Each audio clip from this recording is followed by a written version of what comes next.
सुबह सुबह घर का सारा काम ख़त्म करके मैं आ गई थी फूल तोड़ने के लिए, वो भी गणगौर की पूजा के लिए। फिर मैंने गणगौर की पूजा की और हमारे यहाँ पे फिर पूजा करके घेरा बनाते हैं जो जल लेते हैं लोटे में। और फिर आ गई थी घर पे, घर का जो काम करना था। आज बासेड़ा का दिन था तो घर पे बहुत सारा काम था। और यहाँ पे बना रही हूँ मैं बेसन की नमकीन पूरी, जिसमें सूप वगैरह डाल के घी का मोयन दे के तैयार किया। और यहाँ पे मिट्टी पूरी और नमकीन पारे सबका मैंने आटा लगा के तैयार कर लिया था। घर पे अकेली हूँ तो मतलब काम भी बहुत सारा होता है, ना कोई हेल्प कराने वाला। और यहाँ पे मैंने बेसन की नमकीन पूरी तो सबसे पहले बना ली थी और बाकी के आटे को ढक के रख दिया ताकि ये सूख के नहीं। और फिर मैंने यहाँ पे डोइटा वगैरह भी बना लिया था। और मैं यही ट्रिक लगाती हूँ ताकि फटाफट से मेरा काम हो जाए। और फिर मैंने मीठी पूरी और मीठे शक्करपारे भी बना लिए थे।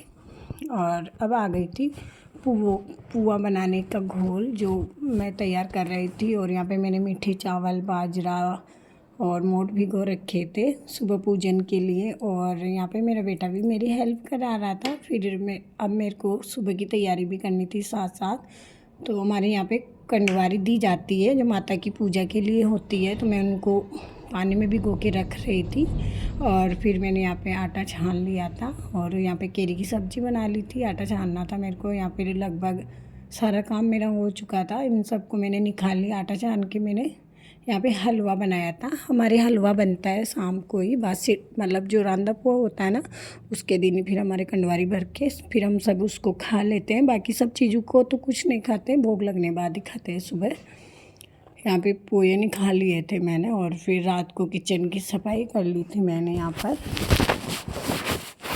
मैं रात को सोची तो मैं किचन की सफाई करती हूँ। और फिर सुबह जल्दी उठ के नहा धो के आज ठंडे पानी से नहाई थी। ठंडे पानी से नहा के माता की पूजा की थाली के लिए तैयार हो गई थी। और फिर आ गई थी बाहर मोहल्ले में और इंतज़ार कर रही थी औरतों का। इंतज़ार करते करते सभी महिलाएं आ चुकी थी, तब तक मैं पूजा कर ली थी ताकि भीड़ में आराम से पूजा कर पाऊँ मैं। और फिर हम सब ने एक साथ कहानी सुन ली थी। और हमारे यहाँ पे पथवारी माता की पूजा की जाती है।